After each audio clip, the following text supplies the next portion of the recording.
So here we are. We're going to have another colour workshop. This time we're going to do primary colours and greys. Primary colours, you probably remember from school, were literally those colours that could not be made up by mixing other colours. They were red, yellow and blue. The greys, as we're going to look at now, are going to be mixable with black and white. Now I'm being a little bit more organised than usual because this wants to be a real experiment.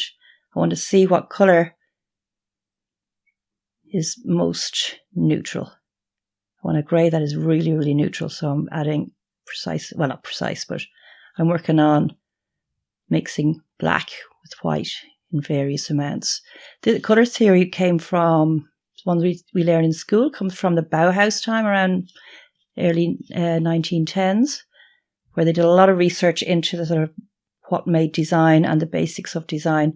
Now this grey is starting to obviously look very nicely grey, but it's actually very dark. It was so dark that I just went off to the side and literally added an awful lot more white to get to a colour that I thought looked very like this. So in other words, we're now happy that this stave hook from Curator is probably just black and white. It's a true grey, a very neutral colour. And we can buy it off the shelf.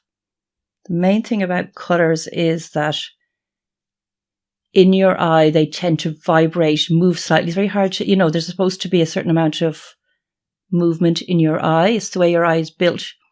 And these very neutral greys tend to anchor those colours for us so we can see what we're looking at. That's what this experiment is about. So when you buy greys, these won't be so black and white, for want of a better description. These are greys that are used in decoration. A little bit more colour added, and it gives you not just that sort of absolute neutral.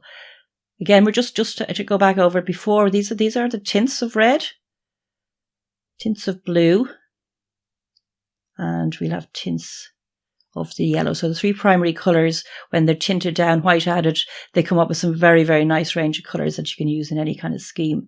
I've just gone straight to this tear sheet here to show you primary colours are not just for kids.